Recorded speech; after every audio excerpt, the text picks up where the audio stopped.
Good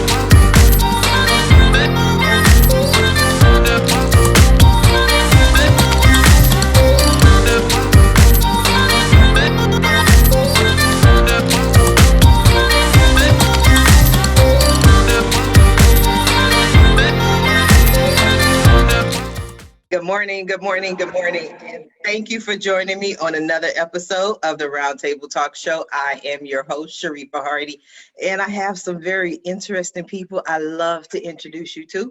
And although I'm so excited about introducing you to them, you know, I got to take a moment. I got to stop a moment and ask you to do what I always ask you to do every day, Monday through Friday, and that is to go out and be an evangelist for the Roundtable Talk Show. There's someone who needs this information, someone who wants to grow their business, an entrepreneur. Maybe there's someone who wants to improve their life, and they won't have this information that our guests are bringing to you unless you go ahead and share it with them. So share the show, invite your friends, send that tweet, send that text, because what? The Roundtable Talk Show is live. So while you're going to go ahead and introduce the show to your friends, I'm going to go ahead and introduce you to our very first guest, Mr. Richard Harmer. Richard is a recognized leader in corporate communications and media strategies. With nearly 20 years of experience working with corporations, celebrities, professional sports teams, and nonprofits, he has seen the good, the bad, and everything in between. Richard has provided advice, counsel, and developed and implemented strategic communication programs for dozens of companies, including high-profile athletes, celebrities, and politicians. Good morning, Richard. How are you? I'm doing great. How are you doing today? I'm excited. Thank you for joining us. Are you in Oh, no, thank you for having me. You're welcome. Is that a studio? It looks all professional, like you're about to shoot a show. It's actually an office from yes, I have a whole separate office from my house. So yeah, that's where I'm at. Yeah. I love it. It's beautiful. It's Oh, professional. thank you. Richard, what are you passionate about? People, to be honest with you, people, I think, if you have a passion for people and you have the ability to care, you get pretty far in life. And it's kind of the same thing I tell my 12-year-old. Think for yourself and care. Be a good person. And that's really the two things I'm most passionate about, to be honest with you, besides my family and my dog. Oh, you even got the little dog. That's how you know a family is happy. Family doesn't have a dog, there's some issues. I agree 100%. Okay, so I know I read your bio, I read it out, but tell us who you are and what you do. So I'm a certified crisis communication consultant. I have worked, I work a lot with Mark Cuban. So I led the crisis in 2018 for the Dallas Mavericks and Mark. So primarily 60% of my business, or probably a little bit more, is focused on crisis in corporate communication and culture initiatives. So one of the things that most people don't realize is a crisis in a company or an organization of any size is usually an indicator of culture issues, right? So we may go in with the communication crisis side, but what we end up actually dealing with is the culture side. So my focus is primarily, really geared towards that, to be honest with you. And so I work with organizations of all sizes, all individual athletes. Even right now, I actually have a former Major League Baseball player. He was the MVP of a World Series, and he's dealing with some stuff. So whether it's an individual or whether it's a company or corporation like that, that's kind of what I do. And a sports team is really no different than any other organization, except they're in a fishbowl. So everything that they do gets magnified, right? So everything that we deal with Mark, it's just what we're dealing with times 20, right? Instead of like 5 people wanting to get to him, it's 500 people wanting to get to him. And so it's really about taming that. But at the end of the day, what I do is scalable. It can be for any size organization or any person, quite frankly. Okay, so we're going to drill down into that, Richard, because one of the conversations that I often talk about, because I focus on business owners and entrepreneurs, is really understanding the culture. Because, you know, companies, they have their employee handbook and it tells you what they believe in. It's bullshit. You took the words right. Go, Richard. Hey, well, here's the thing with that. Culture will outweigh policies and procedures all day. If the last 4 people that went into HR to deal with an issue and then they're not there anymore, guess what? You don't have an open door policy. You say you have an open door policy, but you don't have an open door policy. It's complete bullshit. Your culture will outweigh your policies and procedures every single time. I guarantee you. I've been in enough organizations and it doesn't matter. It starts from the top down. That's where your culture starts. It's just an indicator of your brand. That's all it is. So throw your policies and procedures out the door and pay attention to your culture. Well, can we at least keep the policies and procedures? We got to throw them. Okay. If you ask the attorneys, they'll say yes, but it must align with your culture, right? Like one of the things that bugs me the most really is, you clock in every day, but you promote flexibility. Right. Well, that doesn't really jive, right? Because most people, if you actually have a flexible organization, you don't need to clock in every day. You don't need your employees to clock in every day. Be flexible. Have them come in at 8:30, 9, 7:30, 10, whatever works for them. That's flexible. Right. We're going to talk about that, Richard, because I'm telling you, in one of my experiences, I have all these stories about my life. I worked for all these different companies, was laid off 8 times. But one of my favorite stories, because companies don't want to be flexible. I was working for this company and my shift was 9 to 5. It was literally 9 to 5. But me, being me and who I am, I roll in about 9:20. And I'm management. And so my manager had a problem with this. So one day she sat me down, she said, Sharifa, this is what we have to do. We're going to put you on a time clock. So you have to punch in and punch out. I told her, okay. I said, but you do understand that when I leave here at 7 p.m. or 8 p.m., right, that's on the clock too.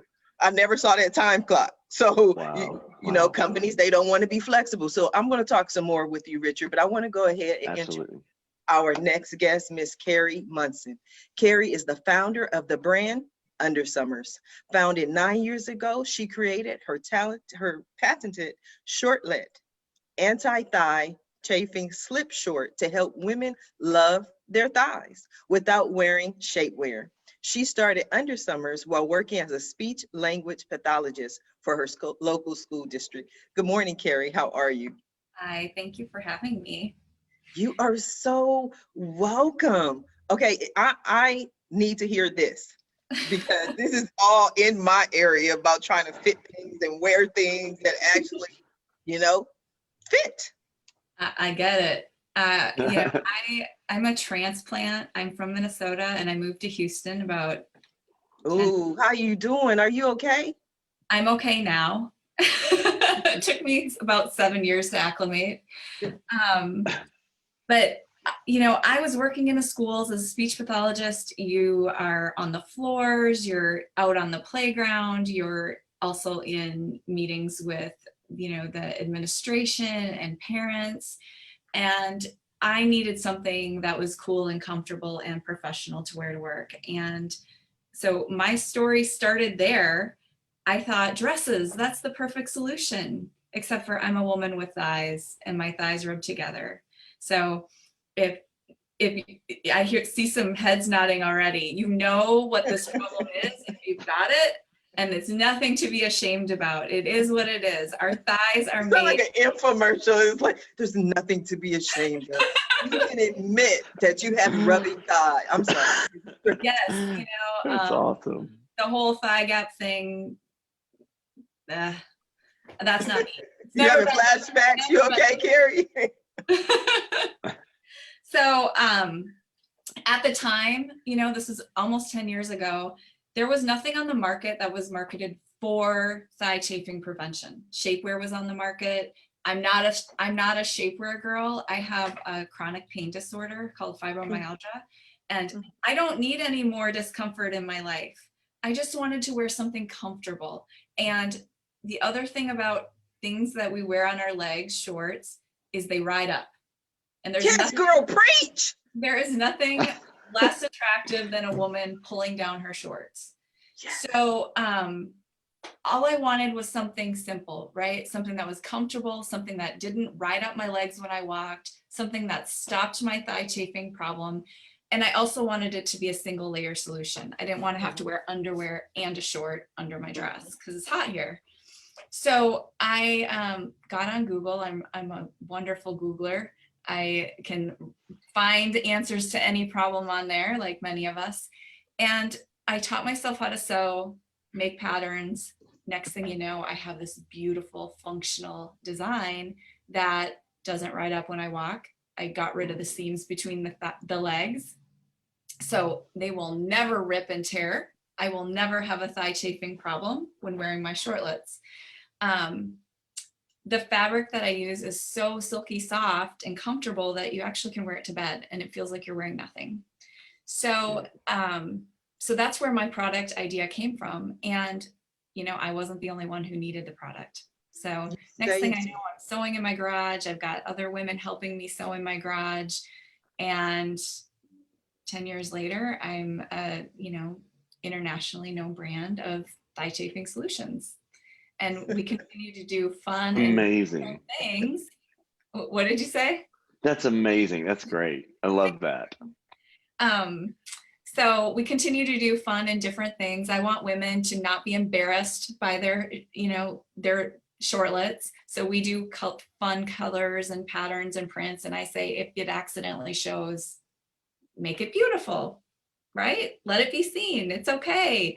So that's kind of our philosophy. And I think I might be taking too much time, but I want to quick say. No, this is, I got this. This is what I do this every day. You know what I mean? Don't worry. I'm just blown away because you have the, like, I look at people's energy and their vibe. And to me, you have that Aaron Brockovich kind of, I'm a save the world. You like are a disruptor. Like you created an industry that didn't even exist. And you're sitting there so calmly, women who suffer from thigh chafing. And I'm like, I didn't even know that was a thing, but I suffer from it though. I'm self-diagnosing myself with it as we speak. So Carrie, I am going to come back to you. I have obviously so many more questions for you, but I want to go ahead and introduce my next guest, the lovely Miss LaKesha Womack. LaKesha is the owner and lead consultant with Womack Consulting Group. For the past 15 years, the firm has provided brand management, leadership training, strategic planning, and political consulting to professionals, not-for-profit organizations, churches, colleges, universities, and businesses across the globe through retreats, seminars, and one-on-one consultations. Good morning, LaKesha. How are you? Good morning, Sharifa. I am doing wonderful, and I'm so excited to be here with these guests. And I have questions for Carrie and Richard when we finish these introductions. Well, like you, I never had anybody kind of reserve their questions. Like you put in your LaKesha, let me introduce, y'all just taking over the show this morning. Let me do my job. But I was stumbling over the introduction, which I apologize for, but I do that when I get distracted because I start to notice in shows the synchronicities. And I went back to Richard's bio and he's like, I work with politicians. And LaKesha's like, I work with politicians. I'm like, well, look, I'm running for Senate in 2024. I might get some questions. I got you. Thank you. Got you. Thank you. I'm going to ask some questions that's going to help me out. But anyway, we're not talking about me for this moment. Let's talk about you, LaKesha. Who are you and what do you do? Oh, who am I? So you read the bio, and that's what I do professionally. My passion is around a project that I launched last year called Rethinking Church. And it started out as a series of workshops that I was doing to help churches grow, because I thought that the reason a lot of churches were not growing is because they weren't doing a good job with messaging, that they needed help with branding and marketing. And I started going into churches and realizing that Yeah, a lot of church members like aren't disciples. Like they're just members of a nonprofit doing fundraising. And that's why people aren't attracted to them, because they actually go to church looking for Jesus and they find fish plates and Zumba and everything but Christ. So Rethinking Church is a project that we launched to help churches. Okay, before I hate to cut you off, but that's what I tend to do. So before you go on, you said all of that with a straight face. Like you just broke down the whole church and then just moved on. Like it was just like you're fearless. You're not afraid to say what you have to say. Right. But it's the truth. And I think that and I'm sure like Richard can attest to this, like one of the reasons people stay in crisis mode is because they don't want to acknowledge the truth, because you continue to hide behind the lie, you continue to perpetuate the lie, and it just grows and grows and grows. Yeah. But the truth is painful in the beginning, but once you rip that Band-Aid off, then you can start the healing, and people appreciate it more. They appreciate when you're honest and say, hey, we've been doing this wrong. Let's take some time to get it right. People will come back to you. They'll give you a second chance. They'll retry your brand. But when you continue to hide behind the lie and say, oh, no, there's no problem here, nothing is wrong, then people are looking like, but we see the scar. We see the bullet hole. We see you bleeding, and you don't want to treat yourself. So why would I support your brand? Why would I support your church? Why would I support your business? And so by getting churches to own up to, hey, we're not doing a good job. Let's rethink how we do ministry. Let's rethink how we engage with the community and our congregations. Then the people are like, wow, this church is really trying to do something different. So we're going to give them a second chance. Okay, so I love that. I interrupted. So let's go to now what you offer, what you do. Right. So with Rethinking Church, like last year, we held our first virtual summit. We had 4 days, 60 speakers just coming on a virtual platform to talk about different strategies to rethink church. Since then, we've done a series of one-day like symposiums, and we have our summer summit coming up this year in July. And we're going to have 3 days with about 75 speakers. And our theme is ministry that impacts. So we're looking for speakers who can teach a masterclass, 1 hour. How can you create a ministry that impacts around the 6 topics that we're focusing on, and really helping people to come to the event and leave with strategies that they can immediately implement. I'm one of those people like, I don't want you to just talk about it. If you're not actually doing the work, then I don't want you to be a speaker. Like, I want you to come if you can show us that you've been doing this, and then how can we take your model and replicate it in our ministry? So that's who we're looking for right now. Okay, well, right now, I have a reverend and a pastor I'm gonna introduce you to, and I'm gonna make that introduction, and then after that, whatever happens. Okay, don't blame me. I got you. Y'all changed the world though. Y'all still have to pay me. Okay, we got you.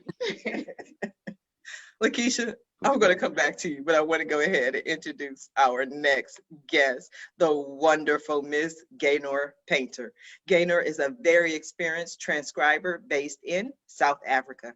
She's established Typewrite, transcription, and typing service in 2005. She is the co-founder of SA's first virtual assistant forum, TAVASA. Good morning, Gaynor. How are you? Hi, Sharifa. Well, thanks. Lovely to be here, and thanks for having me. You are in South Africa right now? Correct, I am, yes. Johannesburg, South Africa. Oh, wow. I love it when people call in from all over the world. But before I get into all the details, tell us what you do. What are you passionate about, Gaynor? So I do, I started my transcription business in 2005 already. I do transcribing, typing, proofreading, editing.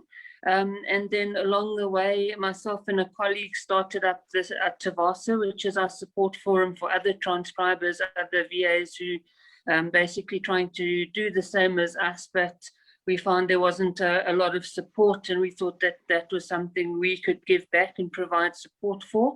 So yeah, we do that. Yeah, gained a lot of business experience and a lot of fun and connections along the way. So yeah, and it's also been interesting to see how the internet develops, you know, from 2005, it's changed a little bit until now. And it's just awesome because it gives us the opportunity to do this, to connect with the whole world, you know. And I work for customers in South Africa, America, Australia, England. The world is your oyster, really. So that's where we are. Here we are. Okay, so I love that. Two questions then, since you mentioned since 2005. Number one, Yeah. First question, what stands out to you the most as far as the changes you've seen? And second question, if you could have done anything different as far as the internet, is there anything you would have done different? I'll go with the second one first.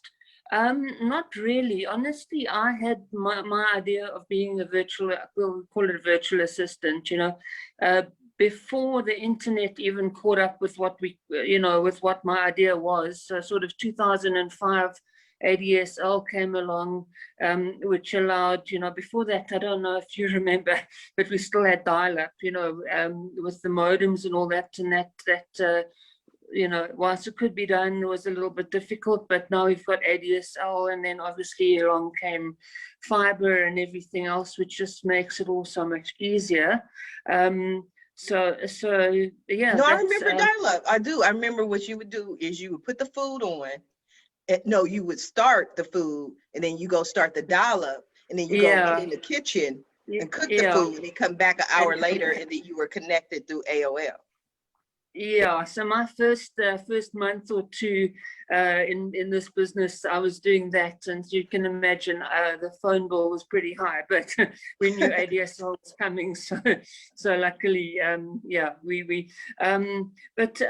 then throughout the world, the uptake or the buy-in to the virtual working arena has grown in leaps and bounds. I mean, everyone's doing it now, and especially since coronavirus.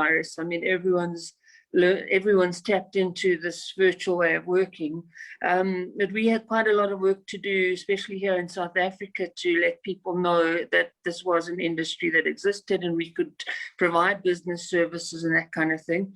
Now it's obviously quite an entirely different world, but here we are, and quite proud to have survived this long, and we're still growing, so the future's quite exciting.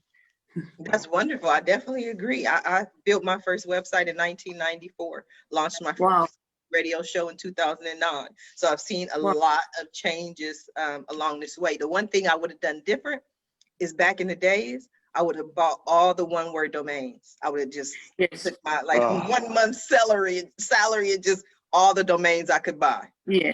Yes, I agree with that.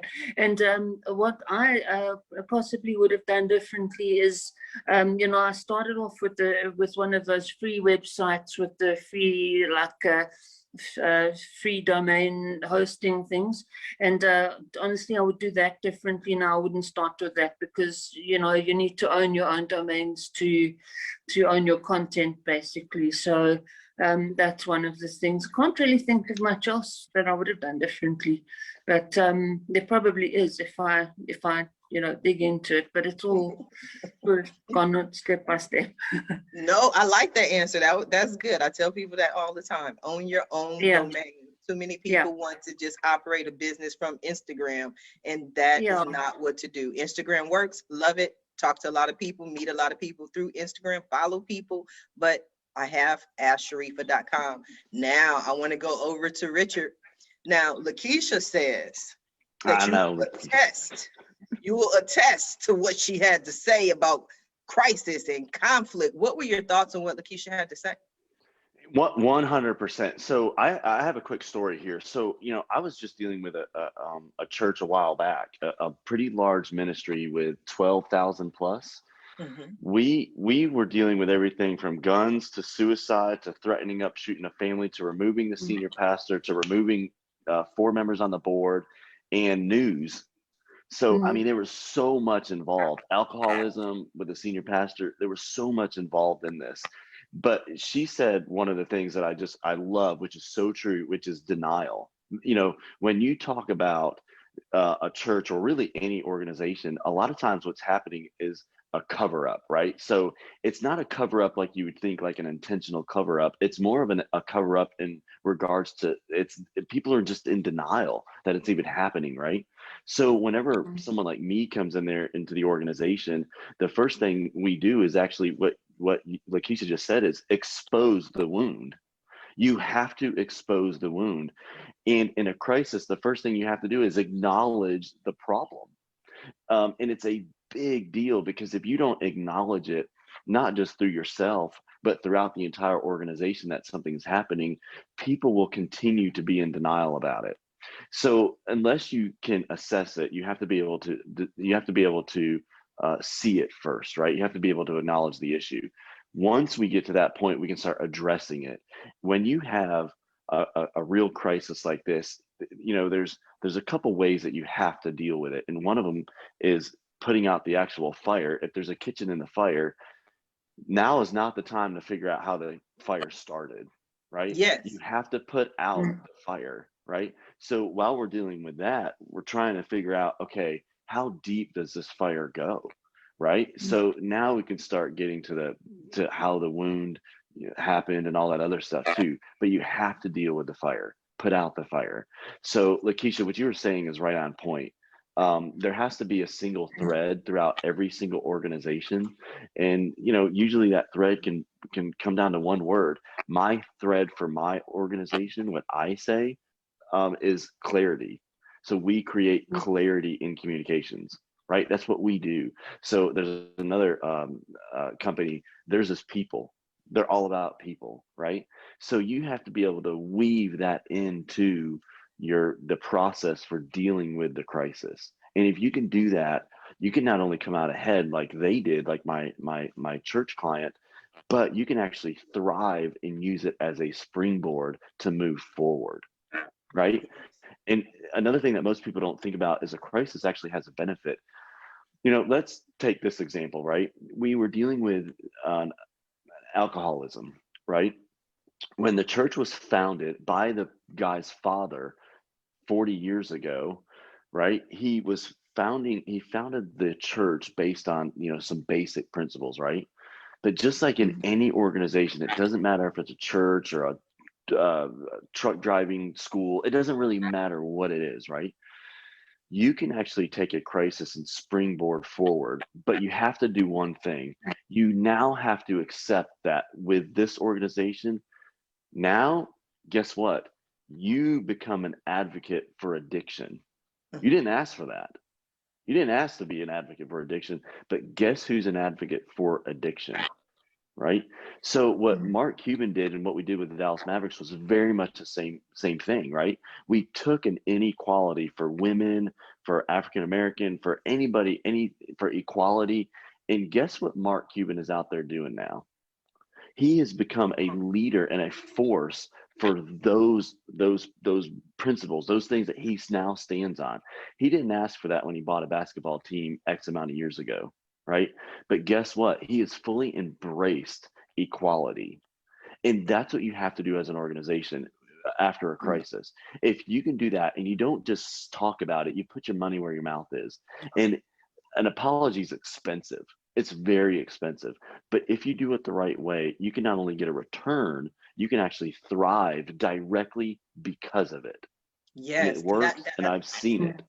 I'm agreeing. I want to go over to Carrie, because it seems like that's exactly what you did. You took the Richard Harmer guide plan of this is what you went out and you started this because of a specific action.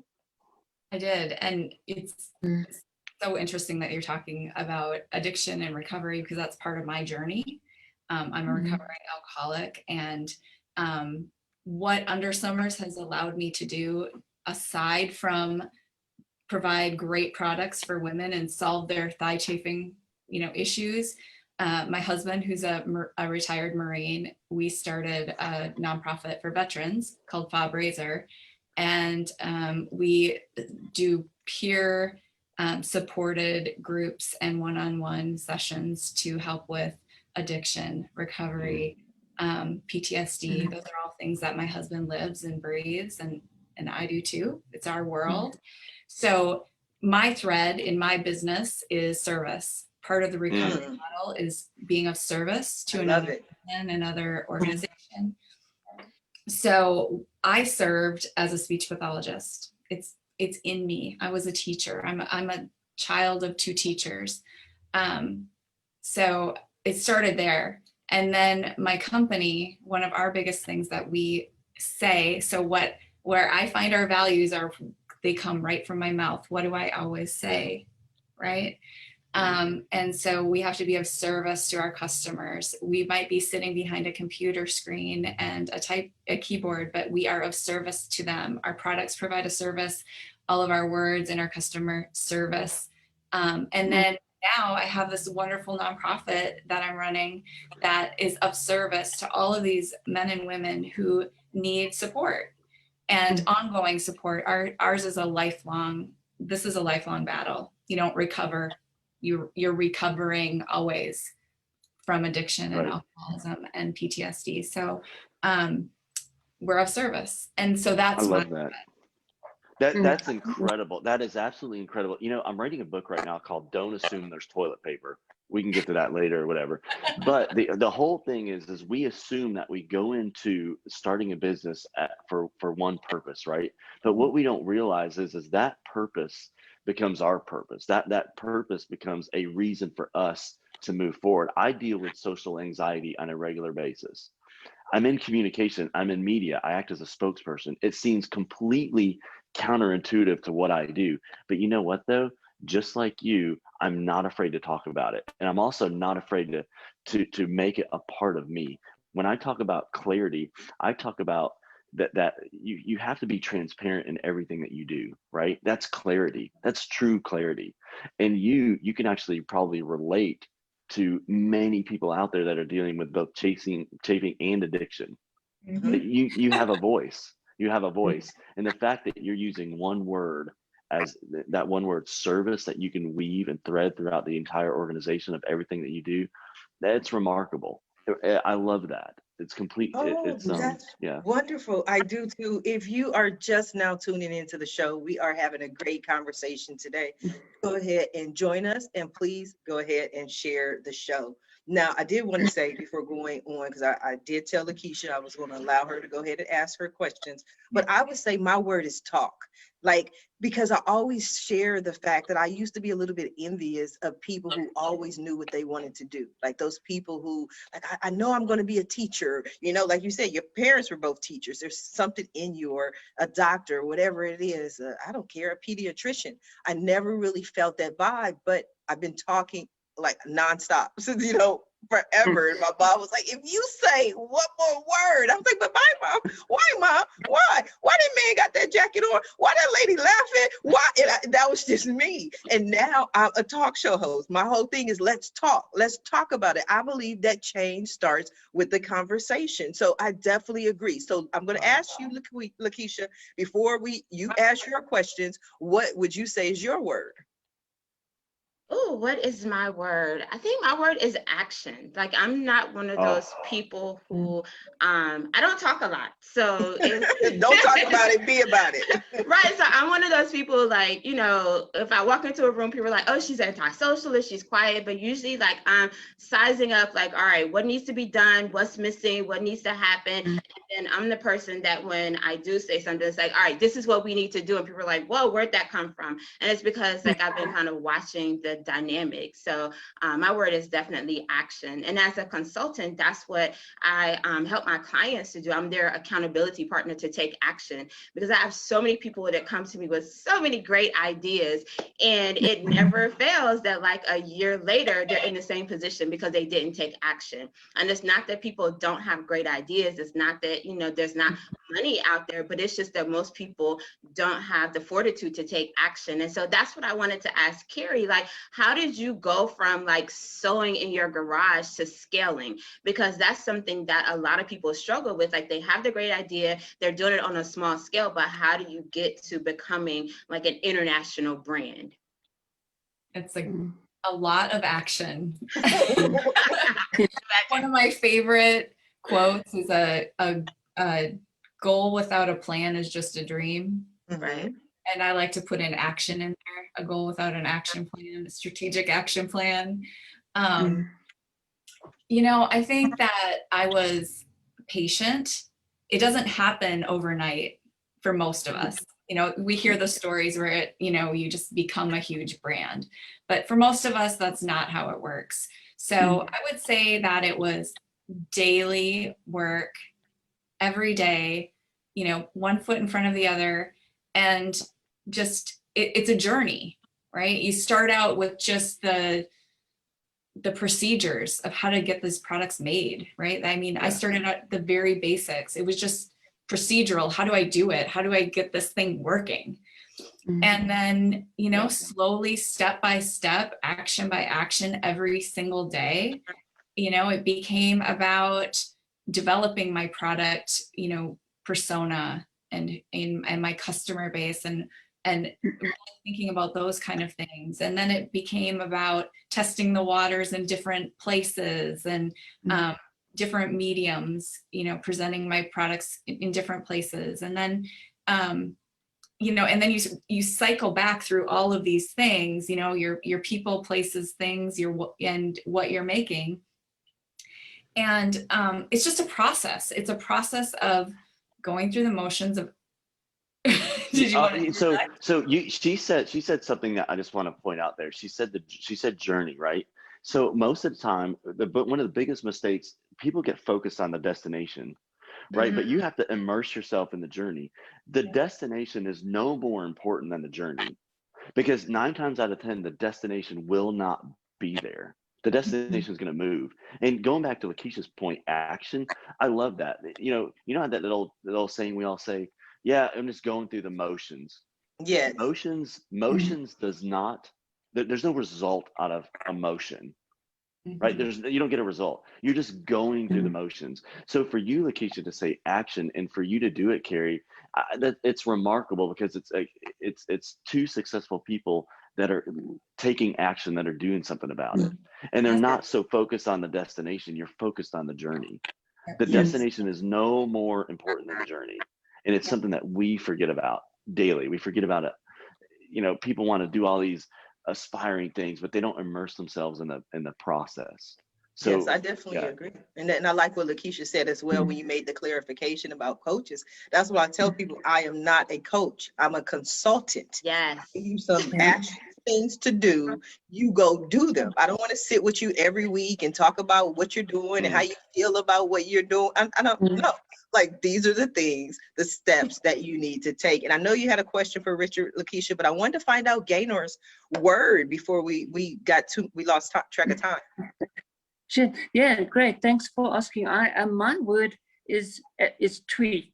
Now, I've actually got another project that I do, a blog. Well, it's a blog, and I call it Tweak the Golden Thread, because what I like is sort of people who will go through life and just want to impact on people, who want to, impact across generations, across, countries, and actually mean something to other people. So I think with our group, our support forum for people that we help try and, upskill themselves and empower themselves, it's just a little tweak, that I like that. People, yeah, for clients as well. It's the same as if you provide a good service, you're sort of tweaking, and they remember you, they come back to you. And interestingly, I've worked for politicians, for ministers, as well as actually people. I do a lot of student work, and a lot of them do interviews, and quite a number of them have done interviews for mental health issues, so I relate very well to what everyone's been saying.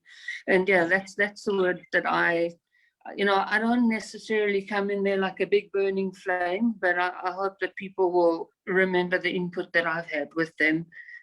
I like that. It goes back to what Carrie was saying about how some people believe that it's an overnight success, and it's not. You tweak it along the way till you kind of find your sea legs, and you find what works for you. So I definitely like that.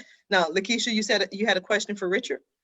I do, but I want to say before that, people also have to get over the fear of perfection, of this obsession with perfection. I'll say that. An obsession. So many people don't start projects because they want it to be perfect. And I always say, like, you're never going to reach perfection. Like, there are people, like, I've seen people in their closets doing lives, like selling $50,000 worth of coaching programs. Like, people don't care about your background. They don't care about you being all fancy. If you can solve a problem, if you're providing providing a service. And I think that's what Carrie hit on. Like, she was providing a service. She was answering a need. And so often people are like, oh, I gotta have everything perfect and I gotta have everything like just right. And it's never gonna be just right. Because as Gaynor said, like, once you go to market, you have to tweak, because what's in your head and what you think your customers want is probably not even on track. Like, you might have the idea, but you have to be willing to listen to them so that you can tweak it to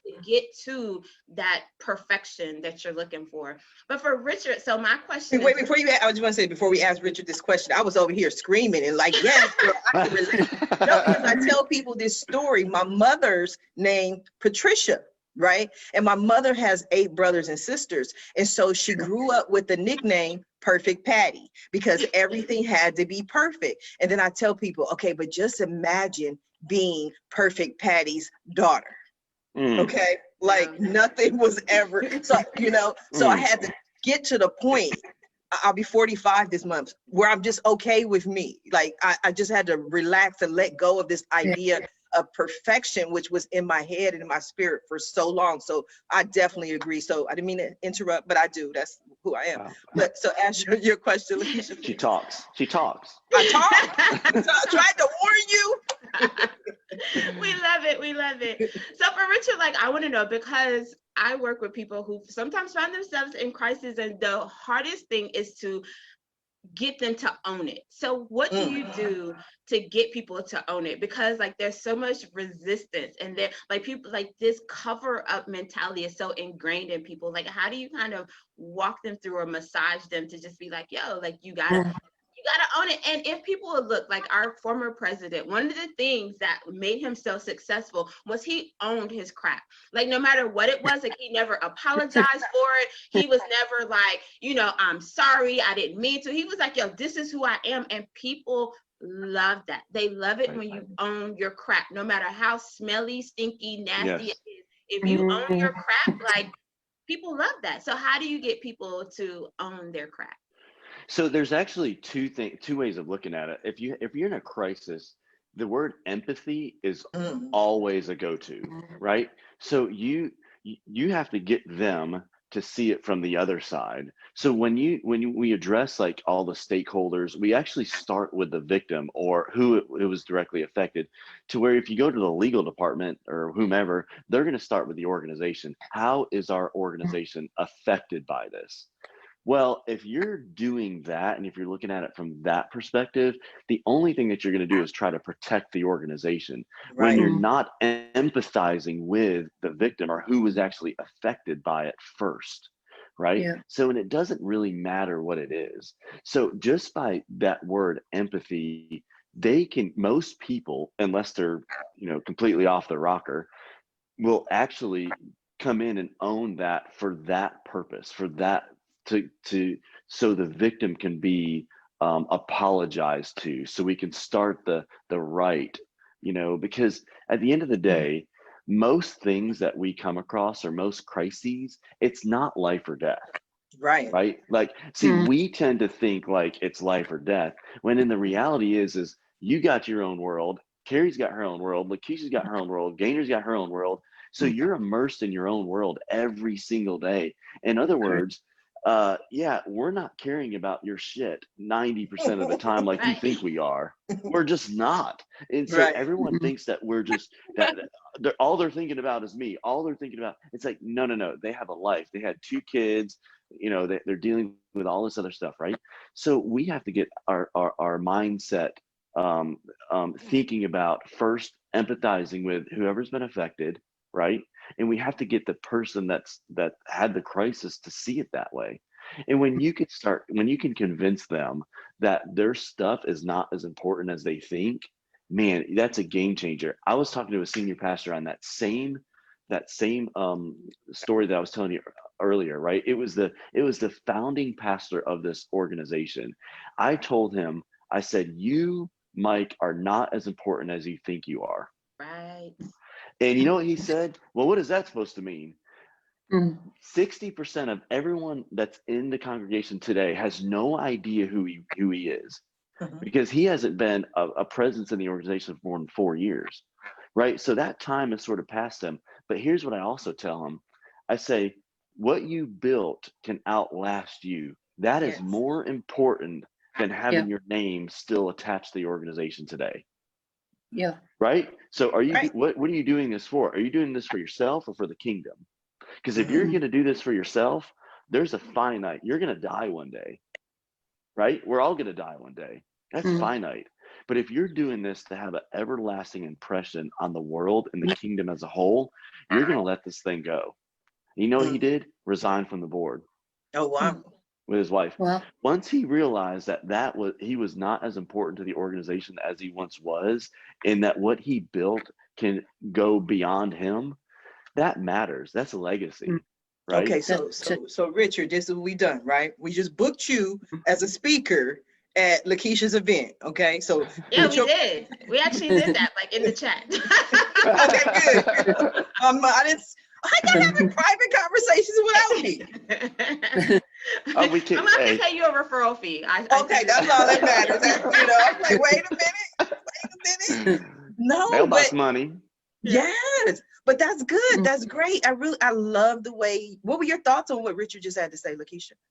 Yeah, I think that that's very helpful, because one of the things I tell people is, like, you overestimate your self-importance, because so often we think that we're so much more important to other people than we actually are, because most people are operating in their own self-interest. They're trying to get through their day, manage their family, manage their job, and so they're really not caring as much about your craft. And so when you're trying to cover it up, it brings more attention to it, versus when you just say, you know what, this is who I am, this is where I am, either I'm going to fix it or I'm going to stay in it. People appreciate that more. So just like the way Richard was able to frame that will definitely help me when I'm having some of those conversations.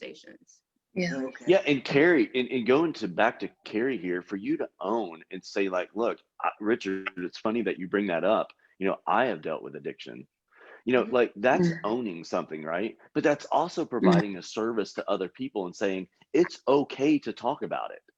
Yeah. Right? It's okay for me to talk about my anxiety issues. I was in the hospital 6 times in 2 years because of it.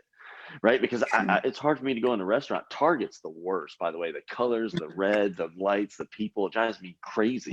But my 19-year-old loves it.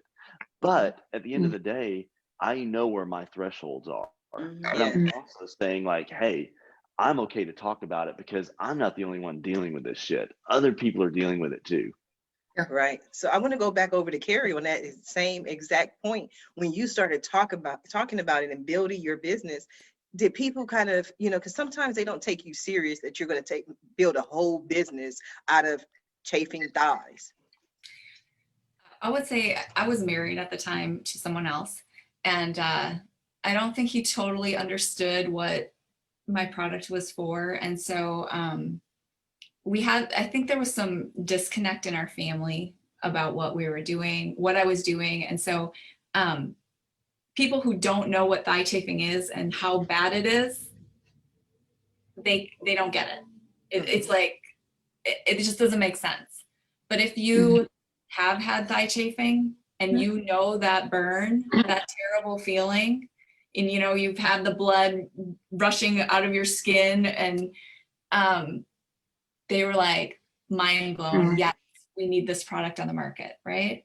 So yeah, there were the maybe haters. People didn't think I could do it. A common thing I think that entrepreneurs get is, well, what if somebody steals your idea? Well, if you don't go forward and you don't do it, then what good is the idea anyway, right? Yeah. Right. Right. I get that. It's a compliment. Yeah, Right. exactly. Yeah. I would, when I first started, there was 3 teeny tiny little companies on the market that we all started at right around the same time. And, I would see things happen that looked very much like mine, and I'm sure they would say the same thing. And whether it was coincidental or not, it felt like a compliment. That's how I would have to take it. And now I have really big companies that are competing with me in the thigh chafing world.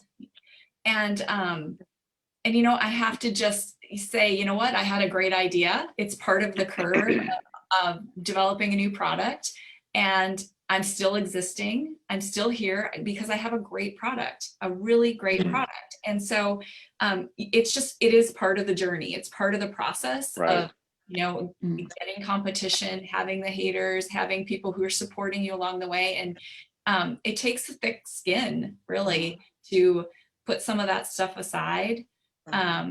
But that's just part of it. You gotta. I mean, I understand the thick skin and the haters, but specifically what I was asking with my questions, I just want to be clear, is so often when we have a problem, people minimize it, especially if they're not taking us serious in general, which I think, and I tell people, I'm quite honest, I'm very sexist, especially with women. Sometimes they may not take our problem serious. They'll be like, oh, we'll just put some oil on it, rub some Vaseline and you'll be okay. How were you strong enough to keep voicing like, no, we actually have to create a solution to this problem. Women around the world are suffering from this, or maybe it might not be just women. I don't know. Well, it isn't just women, and I have a men's line coming out sometime soon. COVID has put a big, a lot of obstacles in my way, but it's coming sometime soon.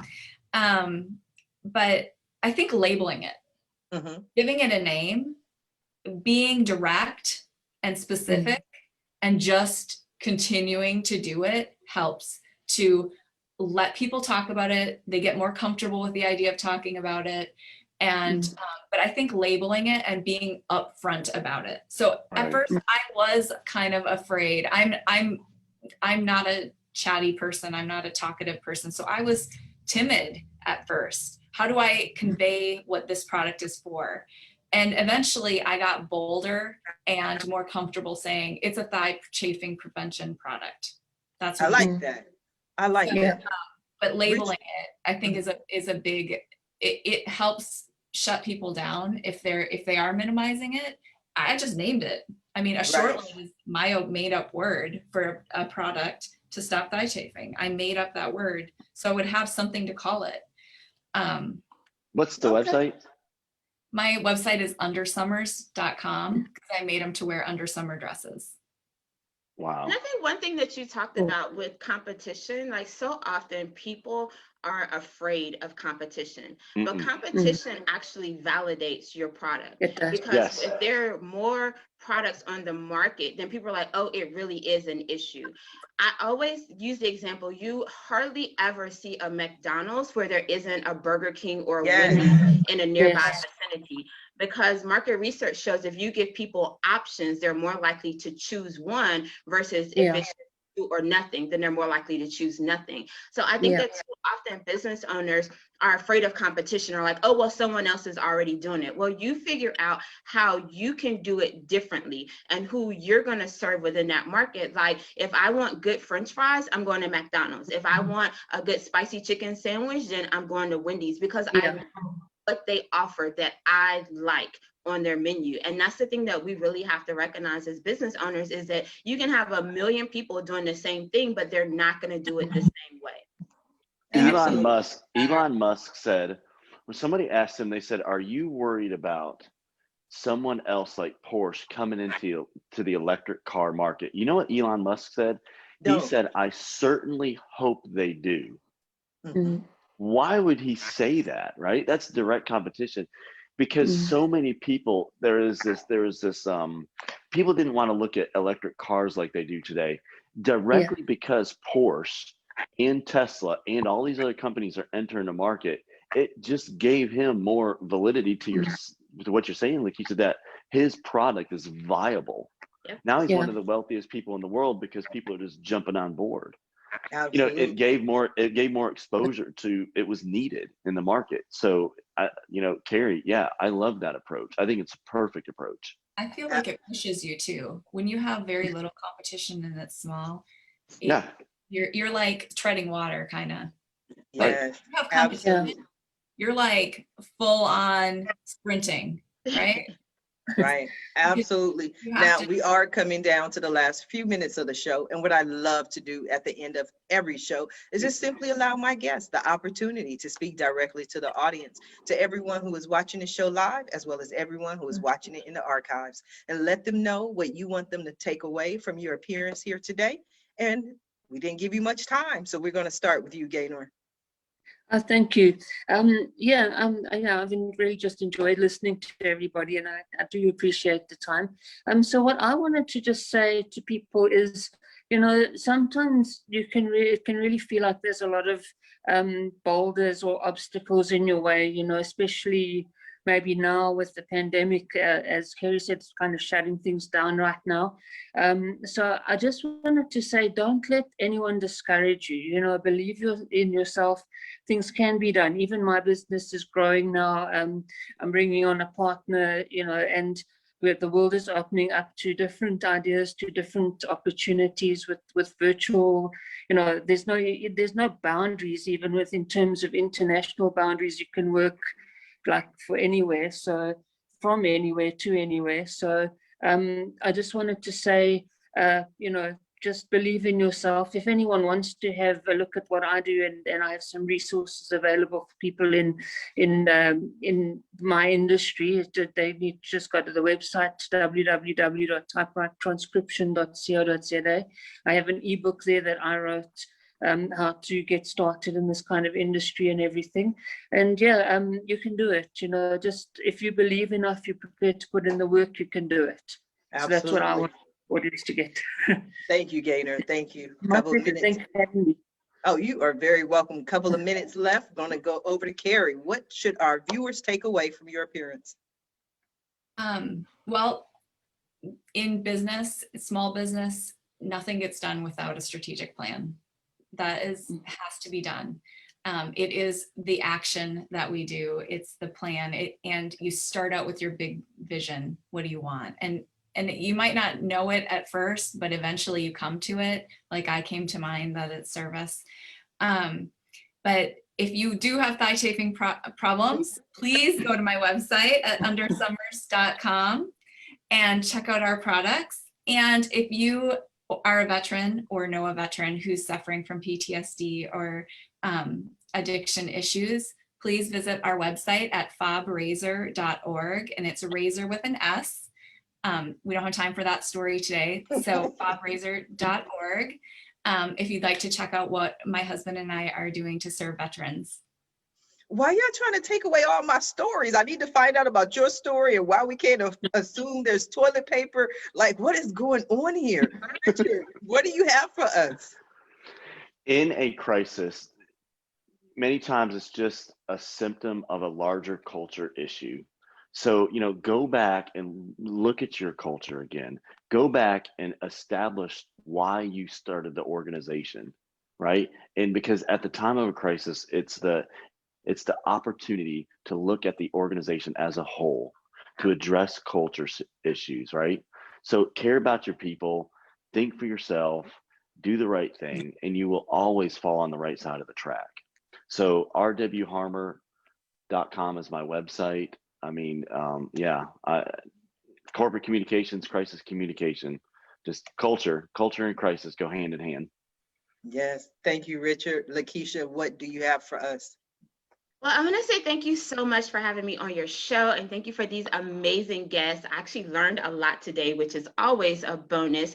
And for anyone who wants to connect with me, you can visit my website, Womack, C as in consulting, G as in group.com, to see the services that I offer. I'm also the published author of 16 books, so my bookstore is online.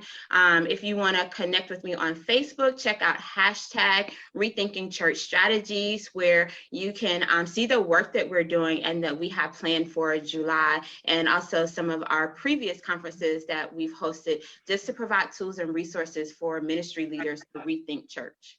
I love it. I always tell people the reason and the way I'm able to book 5 shows a day, 5 guests per show, is a lot of returning guests. So I definitely invite all of you to return. But LaKesha, you threw those 16 books out at the end. I'm like, where did these 16 books come from? I would have loved to. I know, like it was on my post-it to say at the beginning, but then like the conversation got so good that I just forgot about it. But yeah, like I love to write, so. I got like 2 minutes now and you tell me. Come back, LaKesha. We'll talk about your books and more. I want to thank you all for being guests on today's episode of the Roundtable Talk Show. I also also especially want to thank everyone who tuned in to watch this show live, as well as everyone who is watching it in the archives. I love you. I appreciate you. I thank you for supporting our guests and supporting the show. But as always, I thank you for sharing. But please support our guests. Their information is in the Facebook post. Their website links are in the Facebook post. Follow them on social media. Reach out to them. And when you do, please let them know Sharifa Hardy says hi. Now, if you're interested in more ways that I can help your business, or maybe you want to be a guest on the Roundtable Talk Show, please visit my website at asksharifa.com. Until tomorrow morning at 8 a.m. Pacific, everyone have a safe and a blessed day. Bye now.